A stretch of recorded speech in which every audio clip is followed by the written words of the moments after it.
suis partie me balader au parc de Bagatelle, c'est un endroit que j'aime beaucoup. Et surtout au printemps ou en été, il y a vraiment plein de jolies fleurs à voir là-bas. Vous croiserez aussi souvent beaucoup de bernaches du Canada, comme celles qui sont en train de se baigner là dans la fontaine. C'est vraiment magnifique de voir toutes ces pâquerettes.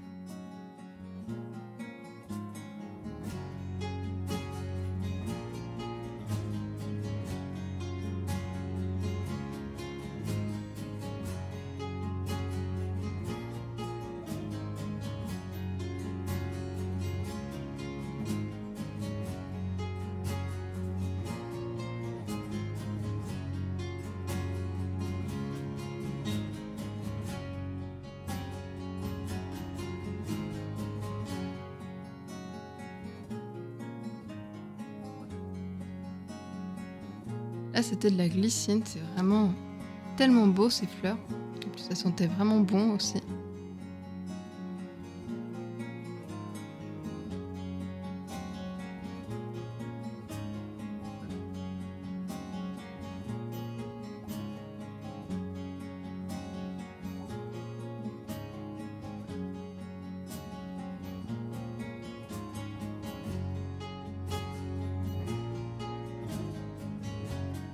Là, il y avait un paon qui a fait la roue et pendant un moment, juste devant moi, il est vraiment magnifique quand on voit tous les reflets sur ses plumes.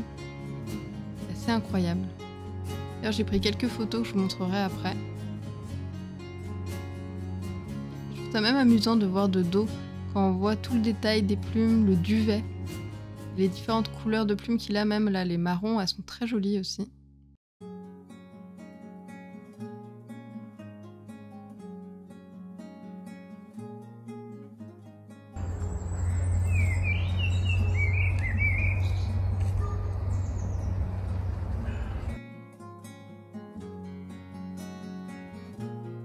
Ce jour-là, il y avait beaucoup de paons qui étaient dans les arbres.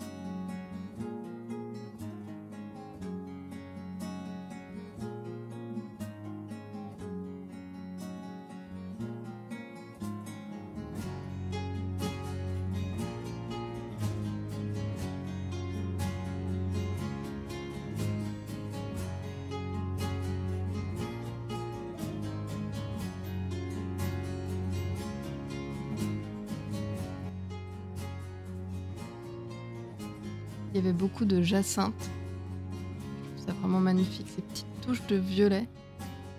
J'en mets d'ailleurs assez souvent dans mes illustrations parce que j'adore ces fleurs.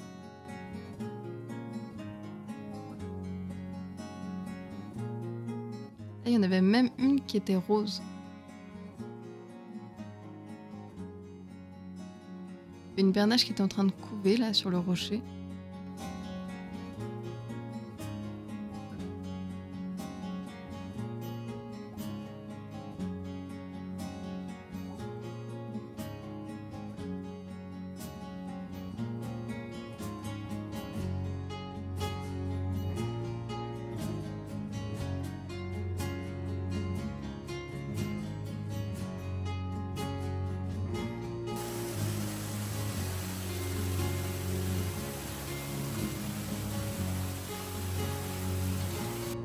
Il y avait énormément de têtards dans l'eau, vraiment là, vous voyez, il y en a de tailles différentes. Là, il y avait aussi des grenouilles qui étaient en train de s'accoupler. Enfin, d'ailleurs, grenouilles au crapaud, je suis pas sûre à 100% parce que je les voyais pas très bien.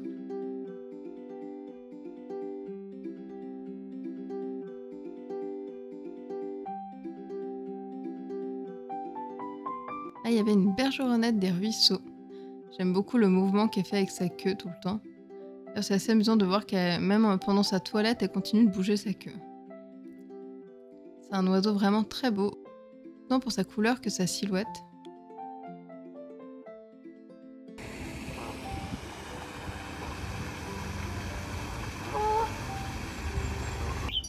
Là, vous entendez une fauvette à tête noire. J'ai essayé de vous la montrer, mais en fait, à l'œil nu, j'arrivais un peu à la voir, mais elle était vraiment cachée dans les feuilles.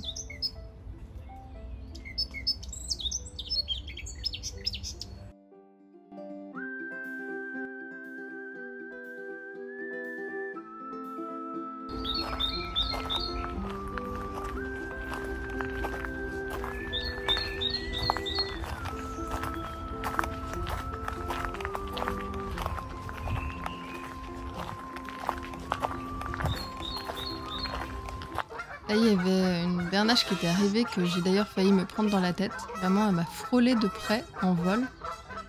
C'est assez impressionnant quand on voit la taille et l'envergure que ça a. Et elle est arrivée pour voir un autre groupe de bernaches et elles étaient dans un état là, c'était un peu la bagarre. Dans ce cas-là, elles font un sacré boucan.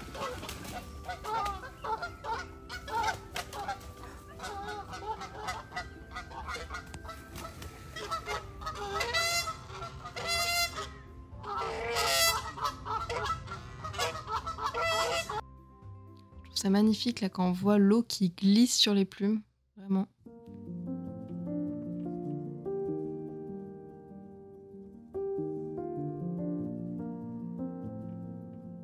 Et là, je m'étais posée en face d'une bernache qui était en train de couver. Et celle qui est sur le chemin, c'était le mâle qui surveillait pour attaquer s'il y avait des gens qui s'approchaient trop. Et je m'étais posée donc pour la peindre. C'était assez sympa, vraiment. C'est une façon de peindre beaucoup plus, on va dire, pas brouillon, mais un peu plus croquis. Il faut lâcher prise. C'est différent de ce que je fais d'habitude. Mais j'ai vraiment apprécié, en dehors du fait qu'il fallait aussi gérer tous les gens qui allaient embêter la bernache, malheureusement. En dehors de ça, c'était vraiment très sympa et elle était vraiment mignonne à observer. Donc là, je vous montre quelques photos que j'ai prises pendant ma balade.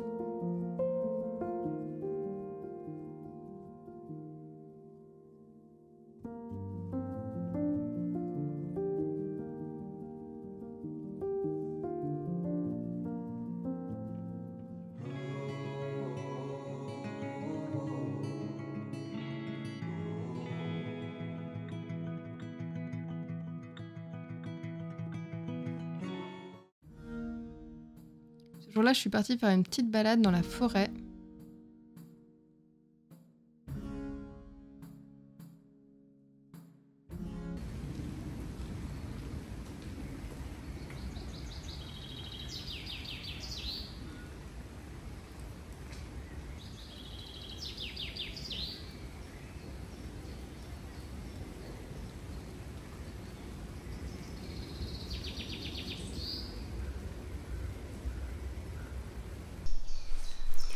Coucou! Pour une fois, je profite pour vous faire un petit coucou dans la forêt. Ça change un peu. Ça fait tellement du bien de se balader. Vraiment, c'est toujours un bonheur. D'ailleurs, vous pouvez entendre les oiseaux. Donc je me suis dit que ce serait sympa de profiter de cette petite balade pour vous faire un coucou dans la nature. C'est le bonheur, on entend même les pics. Je sais pas si vous allez les entendre à certains moments. On les entend crier, on les entend tambouriner. Là, on entend surtout le pouillou véloce.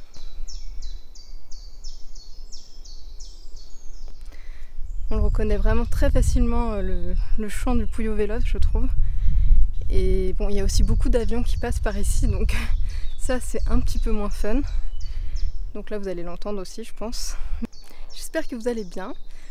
Ici, en ce moment, c'est assez chargé la période, avec toutes les phases d'emballage des boîtes, etc. J'ai pas mal de choses à faire. Donc j'ai pris un peu de retard sur certains projets. En ce moment, c'est une période assez chargée et j'étais arrivée un peu à bout. J'avais de moins en moins d'énergie. Donc là, ça m'a fait du bien ce week-end de prendre un week-end presque à 100% dédié au repos. Parce que en réalité, c'était pas à 100% parce que j'ai fait quand même un petit peu de travail.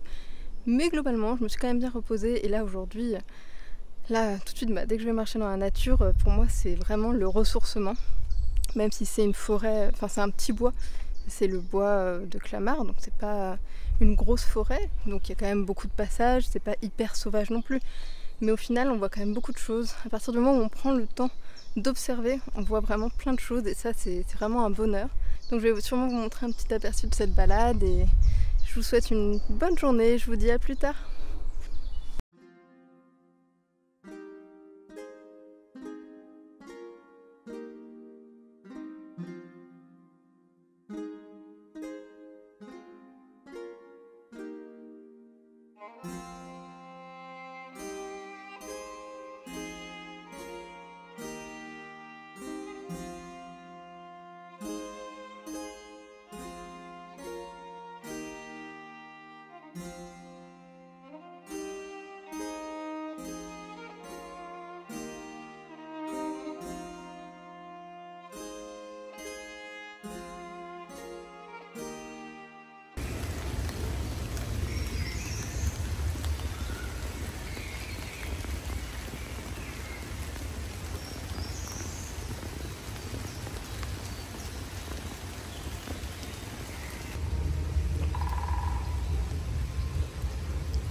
Et là, sur le tronc d'arbre, vous pouvez voir un tamia. Il est en train de grignoter, on voit ses petites joues qui bougent. Il était vraiment trop mignon.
Coucou, j'espère que vous allez bien.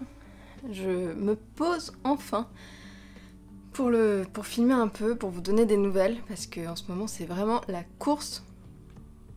Et en même temps c'est la course, et j'ai l'impression que plus j'avance, moins j'ai d'énergie, donc j'avance moins vite. Et c'est vrai que c'est un peu, oui, c'est une période assez chargée, avec les commandes à préparer. Au départ il y a eu les galères à gérer. Je vous en avais déjà parlé un petit peu pour certaines dans le dernier vlog.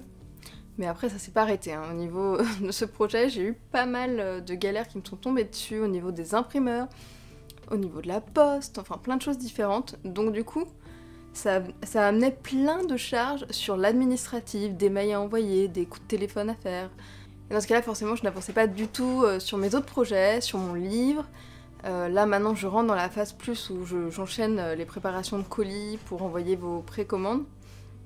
Donc ça c'est assez long aussi, même si j'essaye d'optimiser pour arriver à le faire le plus vite possible, pour que vous receviez vos commandes le plus vite possible. C'est vrai que c'est quand même assez long d'enchaîner, et puis en fonction des types de commandes par exemple, s'il y a la boîte seule, ça c'est plus rapide à faire que s'il y a la boîte et plein d'autres produits, par exemple la boîte, une tasse, une assiette, là c'est pas le même type de colis, donc forcément il faut le temps aussi que je cherche dans mes stocks les différents types de créations, etc. Donc c'est pas toujours simple, mais je suis contente parce que là cette semaine ils ont prévu que du soleil quasiment, donc ça déjà ça motive. Aussi le week-end dernier j'ai pris quasiment tout le week-end pour me reposer. Parce que mon corps m'a envoyé des signaux d'une. Donc là, vous entendez le bruit là qui est très agréable en fond, c'est Dune qui est en train de jouer. Je vais vous montrer, je vais essayer de vous montrer, comme ça vous allez voir. Et je vais peut-être enlever le carton pour pouvoir filmer le vlog parce que sinon je pense que je vais jamais y arriver.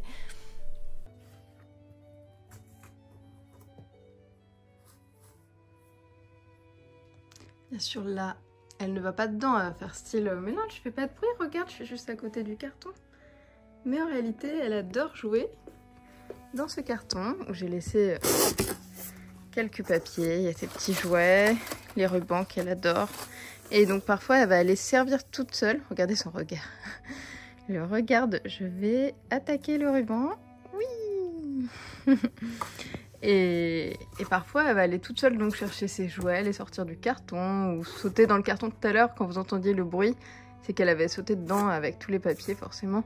Ça fait plein de bruit. Un petite dunette. Petite dunette.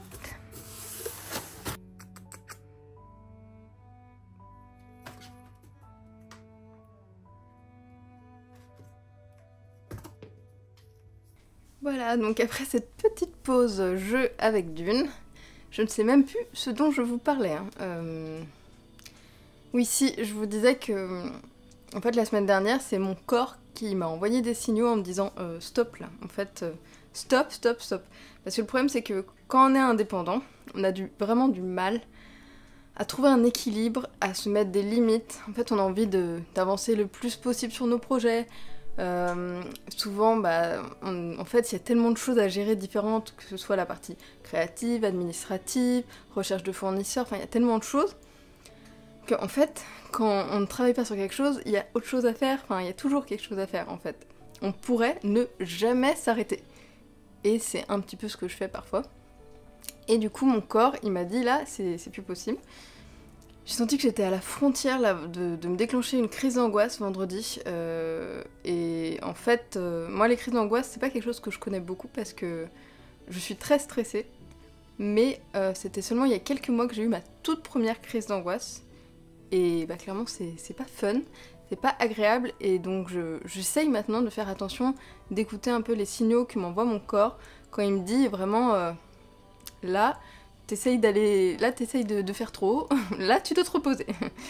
Mais c'est dommage en fait, il faudrait juste qu'on apprenne à s'organiser, juste arriver à prévoir des temps de pause, mais vraiment je culpabilise. À chaque fois que je prends des temps de pause, je culpabilise parce que déjà je me sens en retard là sur mon planning pour mon projet de livre, ça m'angoisse à un point, vous imaginez même pas. Vraiment, j'ai fini par arrêter la nuit, j'ai réussi à me bloquer et à ne plus y penser parce que quand je me mettais à penser à mon planning, je n'arrivais plus à dormir après, donc c'était pas possible. Et donc du coup, oui, vendredi dernier, j'ai senti que là, fallait que j'arrête. Donc ce week-end, j'ai juste, à un moment donné, j'ai travaillé très rapidement. J'ai préparé une petite vidéo sur Instagram là que j'ai publiée dimanche soir. Et sinon, je me suis reposée, j'ai fait un petit peu de crochet. Parce que donc ça fait quelques semaines que je me suis lancée dans le crochet. Et pour vous dire, moi je suis vraiment pas... je me suis jamais sentie à l'aise avec les arts du fil. Vraiment, c'est un truc... c'est pas que ça ne m'attirait pas, c'est que j'avais l'impression que j'allais jamais y arriver. J'ai l'impression que c'est très compliqué. Et là, j'ai eu envie de me lancer dans le crochet. Et donc les premières choses que j'ai... Enfin, les premiers petits tests, c'était des dessous de tasse que j'ai fait en regardant des vidéos, des tutos vidéo. Et pour l'instant, je me sens quand même plus à l'aise avec les tutos vidéo que les livres. Parce que les tutos vidéo, j'arrive à suivre, on voit vraiment le détail du mouvement du fil. Les livres, quand je regarde les schémas ou que je lis les textes, j'ai l'impression que c'est du chinois. Pour l'instant, j'y arrive pas. Hein. Pourtant, ils vont dire une bride, je sais ce que c'est, j'arrive à la faire. Là, je pourrais faire une bride tout de suite parce que j'ai mémorisé à force de regarder les tutos, etc. Mais je ne comprends pas, vraiment, là pour l'instant, les livres, même des livres simples, je n'y arrive pas du tout. Donc après, je me mets pas de pression, enfin ça c'est vraiment pour le plaisir que je fais du crochet. En général, je fais ça le soir quand je me pose sur la banquette devant une série ou un film, je fais ça tranquillement, si j'arrive à être un minimum assez éveillée, on va dire. Ou parfois je lis, ça m'arrive, enfin je varie, et parfois j'écoute des livres en faisant du crochet, des livres audio, donc ça c'est sympa aussi. Mais du coup, je me mets pas de pression, enfin, je vais pas me lancer tout de suite dans un énorme... Enfin, je vais pas me lancer dans un pull, un gilet, un crochet. Pour l'instant, je fais vraiment des petites choses, petit à petit. Donc j'ai déjà fait des sous-tasses, j'en ai fait plusieurs. Et là, j'ai commencé à faire ça s'appelle des granny squares. Vous savez, les petits carrés de grand-mère, si on dit en français. Et c'est assez sympa parce que du coup, ça, j'ai envie de faire quelque chose un peu comme un patchwork, avec plein de petits carrés, comme ça. Et je me suis dit que j'allais faire sûrement une sorte... pas un set de table, mais vous voyez, une sorte de tout petit nappe rond patchwork en crochet pour poser de temps en temps. Je me suis dit que ça pourrait être sympa. C'est aussi une façon pour moi de m'entraîner en fait simplement à faire des choses en crochet. Et après plus tard, je me lancerai dans les choses peut-être un petit peu plus complexes quand j'aurai la confiance et que j'aurai tout compris et que surtout que j'arriverai à comprendre les livres. Parce que là sur les livres que j'ai, il y a des projets trop sympas. Il y a des sacs, il y a des housses de coussins, il y a des petites pochettes, enfin il y a plein de choses qui me donnent envie. Mais ouais, non. Pour l'instant, je ne comprends pas. Hein. Franchement, il y en a, j'ai essayé. Il y en a où je comprenais partiellement, mais où je finissais par bloquer. Et parfois, quand on bloque et qu'on trouve vraiment pas la solution, c'est un peu compliqué. Donc, non, mais vraiment, ça fait du bien. Entre le crochet, tous les lundis après-midi où j'ai mon cours de céramique, ça au moins, c'est des pauses qui font du bien, qui vident l'esprit. Et en dehors de ça, pour l'instant, je faisais pas beaucoup de pauses. Et le week-end dernier, donc j'ai fait du crochet. J'ai fait aussi... dimanche dernier, j'ai été voir mon père et mes sœurs. Et du coup, on a été aussi se balader dans la forêt. Ça m'a fait beaucoup de bien. Et d'ailleurs, vous avez aperçu tout à l'heure, j'étais trop contente de voir le petit Tamia. Bon, bien sûr, j'étais trop contente, mais j'étais aussi trop frustrée, parce que bien sûr, comme par hasard, là, je n'ai pas l'appareil photo. Le petit Tamia, il reste, il prend son temps, il mange, tout va bien. Si j'avais eu mon appareil photo, c'est simple. Je l'aurais mis vers le Tamia, pouf, il aurait disparu. Parce que c'est toujours comme ça. Quand on a l'appareil photo, ils sont hyper farouches, mais quand on n'a pas l'appareil photo, bah là, non, tout va bien. Surtout que je m'étais pas approchée trop non plus, parce que le but n'est pas de faire peur à l'animal, je voulais pas qu'il s'enfuit, et je voulais pas le déranger surtout. Mais je m'étais quand même, en fait j'avais marché tout doucement, je m'arrêtais, enfin en fait le but c'est pas de marcher d'un coup, faut faire des mouvements qui montrent pas trop notre présence. Et je suis restée après pendant un moment immobile, et ce qui est drôle c'est que c'est un moment, j'étais immobile, je ne bougeais pas, il y avait aucun bruit, et d'un coup il m'a vue, il m'a regardé, je me suis dit si ça se trouve c'est peut-être le vent qui a amené mon odeur vers lui, parce qu'au début, vraiment il s'est même pas rendu compte que je m'approchais, vraiment il était concentré dans son repas, il y avait la pluie en plus, enfin il y avait pas mal de bruit, donc je pense que c'est peut-être mon odeur à un moment donné qu'il a dû repérer, mais en tout cas, oui, il est resté là pendant un moment à manger, mais il était trop mignon, vraiment, moi j'en vois rarement parce que, bah forcément à Paris il y en a pas, là c'est dans une forêt en banlieue parisienne où bah, on peut en voir assez souvent, ça dépend des fois, mais c'est quand même plutôt farouche en général. Déjà en général c'est pas facile de les repérer parce qu'ils sont presque de la même couleur que le sol. Et puis sinon ils sont très furtifs. Hein. À un moment donné, donc quand je suis repartie, je l'ai vu après partir. Mais quand il avait fini en fait de manger, il est parti. Mais c'est-à-dire que un moment il était là, pouf, plus rien. Vraiment, il est parti tellement vite, mais une fusée. J'étais impressionnée, vraiment. En même temps, heureusement qu'ils sont vifs parce que bah ils ont plein de dangers, ils ont plein de prédateurs. Au sol, il y a les chiens qui peuvent leur foncer dessus parfois, si les maîtres ne les gèrent pas, malheureusement, j'ai déjà vu ce souci-là, mais en général, avec les chiens, s'ils sont en forme, ils arrivent suffisamment vite à atteindre un arbre et grimper. Les plus gros dangers, je pense que ça doit être aussi les rapaces, ça, forcément, là, tous les prédateurs qui accèdent aussi aux arbres, c'est un plus gros danger pour eux, mais en fait, les tamias, ce sont des écureuils, par contre, qui vivent dans des terriers. Ils vivent dans des petits terriers, donc ça, c'est assez amusant. C'est complètement différent, du coup, de l'écureuil roux, pour le coup. Mais de toute façon, c'est des écureuils qui ne devraient même pas être dans nos forêts, normalement. Sinon, je voulais vous parler de mes dernières lectures. Je vais essayer de faire ça assez vite, parce que là, j'ai vraiment prévu de faire un vlog court, cette fois, et je veux m'y tenir. Donc, je voulais d'abord vous dire, j'ai écouté 5 livres audio, enfin non, 4, il y en a un qui est encore en cours. Donc j'ai écouté une trilogie, parce qu'il me semble que c'est juste en 3 tomes. Le tome 1, c'est Un sort si noir et éternel, je vais vous mettre la couverture, je pense que vous l'avez vu passer, parce que, enfin moi je l'ai vu beaucoup passer ce livre, et en fait c'est un livre qui est inspiré de l'univers de La Belle et la Bête légèrement en fait. C'est réinterprété, c'est plus moderne, un peu plus sombre aussi quand même, et j'ai trouvé ça hyper intéressant, vraiment. J'ai trouvé ça très prenant, et vraiment j'ai dévoré ces 3 tomes, parce que donc le premier tome, il y a la référence donc à La Belle et la Bête, ce côté malédiction, mais après on va continuer de suivre en fait les personnages. On aura toujours des histoires de temps en temps de malédiction, mais il n'y aura plus du tout ce lien avec, qui nous rappelle La Belle et la Bête.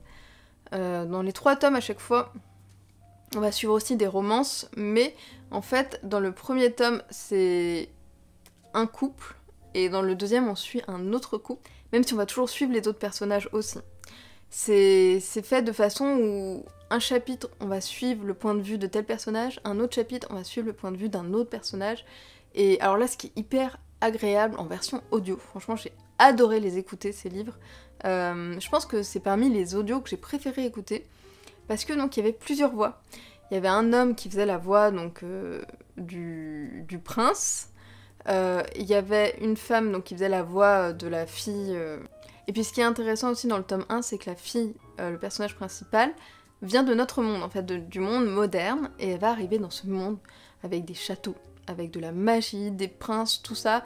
Forcément, pour elle, au début, elle va croire que c'est une blague. Hein, pendant quelques secondes, elle va se dire mais c'est n'importe quoi là. Puis petit à petit, elle va finir par voir que c'est réel et croire à ce qui l'entoure et surtout à s'adapter à ce nouveau monde. Et donc, en fait, on sera très rarement dans le monde moderne. Hein. Le premier tome, il y aura quelques petits passages où on va dans le monde moderne de temps en temps, mais vraiment c'est très rare. Et tous les autres tomes se passent dans le monde magique, avec les châteaux, les reines, les princes. Et il va y avoir aussi donc une lutte de pouvoir, il va y avoir pas mal de choses à suivre, des créatures fantastiques. Et vraiment, moi j'ai adoré, j'ai trouvé ça très agréable. Alors bien sûr, au début, le deuxième tome, j'ai eu un peu plus de mal à rentrer dedans parce que du coup, vu que je ne suivais plus le couple du tome 1 et que c'était un autre couple qu'on suivait, même si ce couple c'était avec un des personnages qui est très important dans le tome 1, au début c'était un peu dur, j'ai eu un peu plus de mal à rentrer dedans, mais au final je me suis vraiment attachée aussi à ces personnages-là. Et troisième tome, j'ai encore plus savouré parce que là il y avait les 4 personnages, du coup les 2 couples du tome 1 et du tome 2 étaient réunis ensemble parce que donc là il y a toute une lutte pour accéder au trône, etc.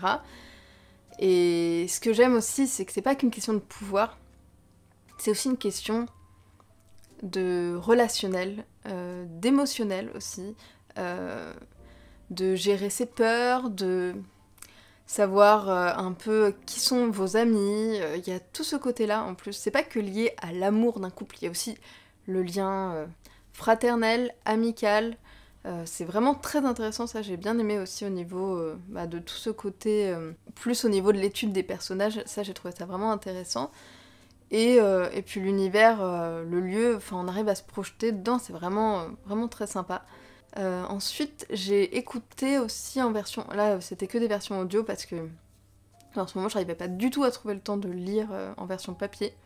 Quand j'avais un peu d'énergie le soir, je préférais faire du crochet que de lire en général, ou de faire du crochet en lisant, et dans ce cas-là, c'était forcément une version audio parce que je pourrais pas faire du crochet et en même temps lire sur mon livre, c'est pas possible. Vous savez, je vous avais parlé d'un livre dans le dernier vlog, c'était Un pacte avec le roi elfe, et en fait, il existe 3 tomes qui se passent dans le même monde, mais avec des histoires qui n'ont rien à voir. À chaque fois, on peut avoir des petits liens avec certains personnages du tome 1, mais c'est des histoires complètement différentes.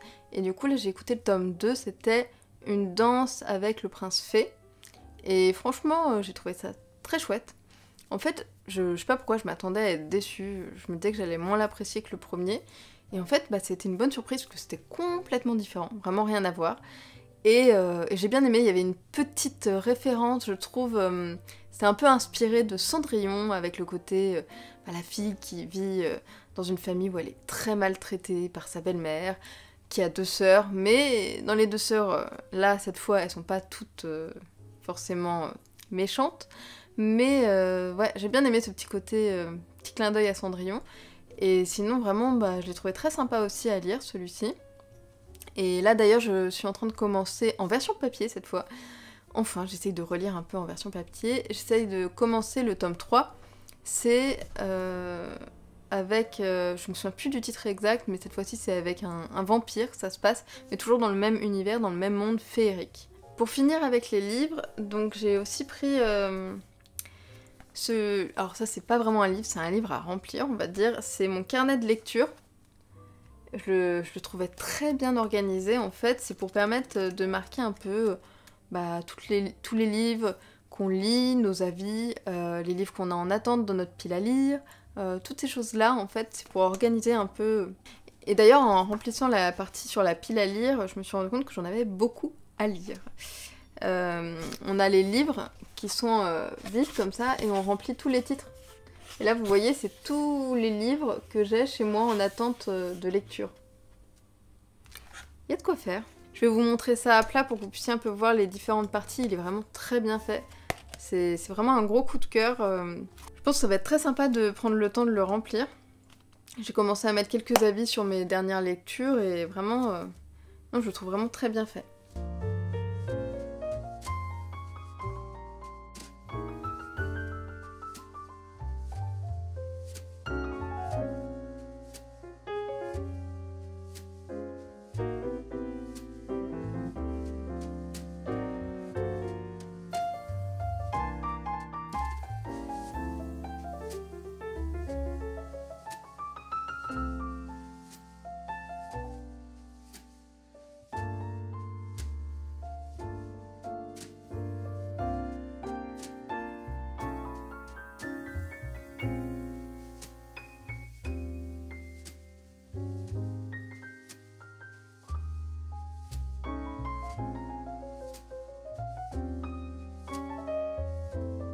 Et pour finir, il y a ces 2 livres, des albums jeunesse, que j'ai trouvé vraiment super.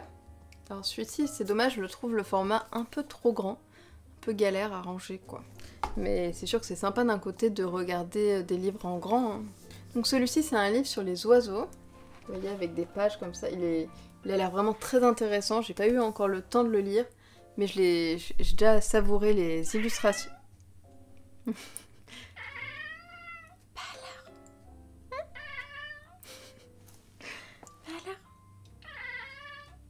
Là, elle regarde un pigeon qui est en face. C'est pour ça que vous l'entendez faire ces petits bruits. C'est quand elle regarde les oiseaux. Hein, tu? Donc, je vais essayer de finir. Je vais vous le montrer à plat pour que vous puissiez bien vous rendre compte. Mais en tout cas, il a l'air vraiment très intéressant. Il parle vraiment des oiseaux dans la globalité, du détail des plumes. Enfin, il y a pas mal de sujets que je trouve très intéressants. Ils vont parler vraiment des différents types d'oiseaux, des différents types de plumage, du vol. Enfin, j'aime beaucoup cette page aussi. Justement, là, il détaille vraiment tout.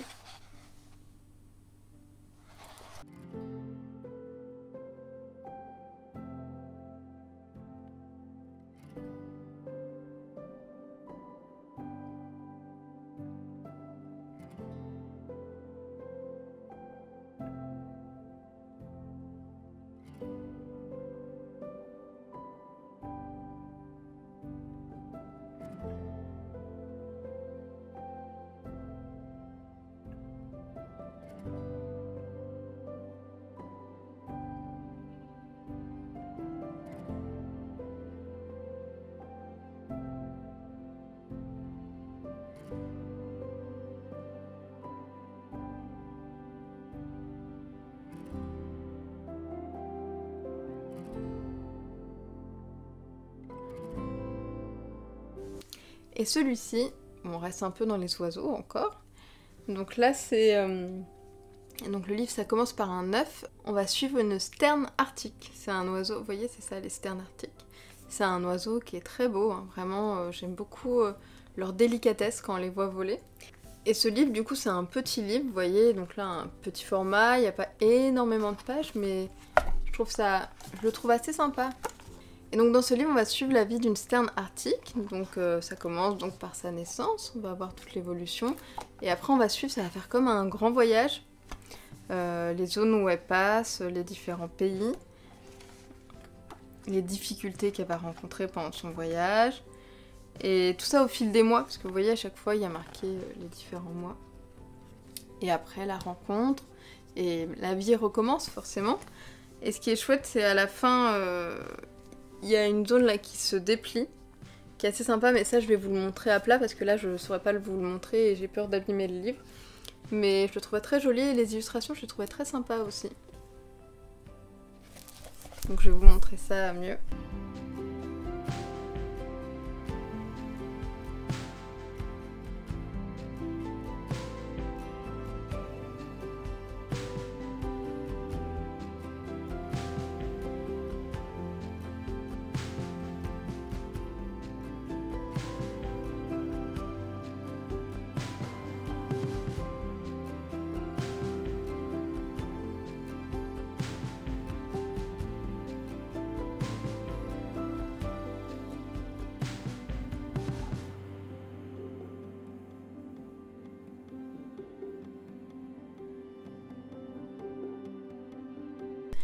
Et je vais vous laisser là, parce que j'avais dit court, donc là, faut que je m'arrête, parce que je vois les minutes qui continuent de s'écouler.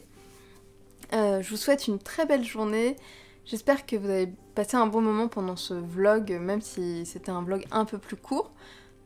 Surtout n'hésitez pas à me dire si vous aussi, vous avez des lectures en ce moment qui vous plaisent, si vous en avez lu certaines en commun avec moi ou pas, et s'il y en a certaines qui vous donnent envie. Et là, je vais continuer de préparer vos commandes, parce qu'il me reste encore pas mal de choses à faire pour essayer d'en expédier le plus possible à la poste ce soir. D'ailleurs, n'hésitez pas non plus à me faire un retour quand vous avez bien reçu votre commande, que ce soit par message privé ou en partageant en story ou post, c'est comme vous préférez. Vous pouvez aussi, si vous avez un petit moment, ça prend que quelques secondes, laisser un avis sur Trustpilot. C'est hyper important pour moi d'avoir des avis. En fait, c'est hyper important pour les nouveaux clients de voir ces avis sur la boutique. C'est quelque chose de rassurant au niveau qualité, sérieux. Donc n'hésitez pas à prendre le temps de laisser un petit avis, même quelque chose de petit et court. Pas besoin d'écrire forcément un gros pavé si vous n'avez pas le temps, il n'y a pas de souci. Juste prendre le temps de laisser un petit avis, dans tous les cas, ça me touchera vraiment beaucoup. Donc je vous dis merci d'avance et je vous souhaite une très belle journée et je vous dis à bientôt. Donc là, je commençais à sortir les boîtes dans les cartons et au début, je vérifie toujours s'il n'y a pas de défaut dessus, si elles sont bien.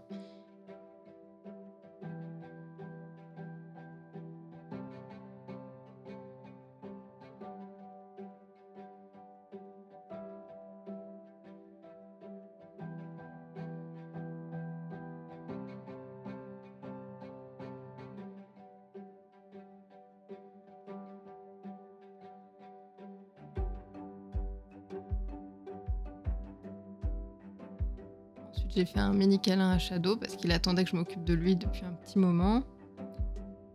Et là, j'emballais chaque boîte avec du papier de soie pour bien les protéger, surtout parce que j'ai pas envie qu'il y ait la moindre rayure qui se fasse pendant le transport sur la boîte.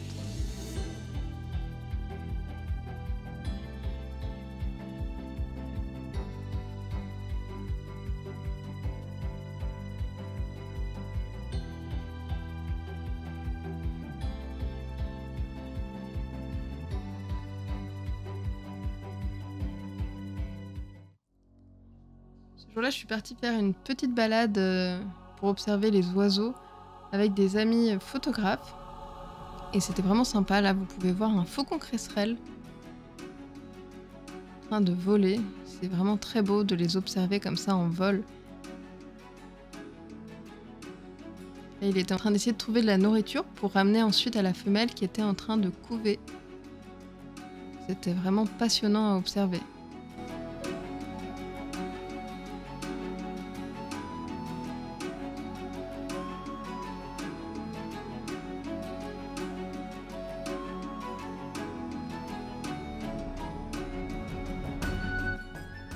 Là, j'ai pris quelques photos. Donc c'était un mâle.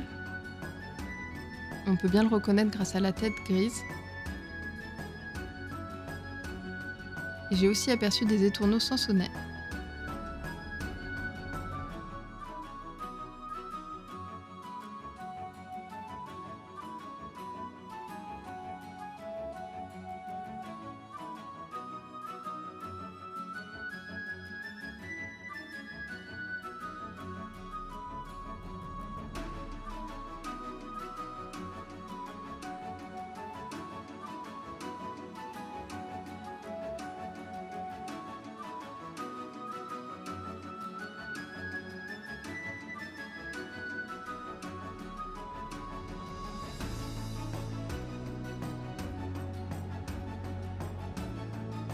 Et j'ai aussi pris quelques photos dans les bois.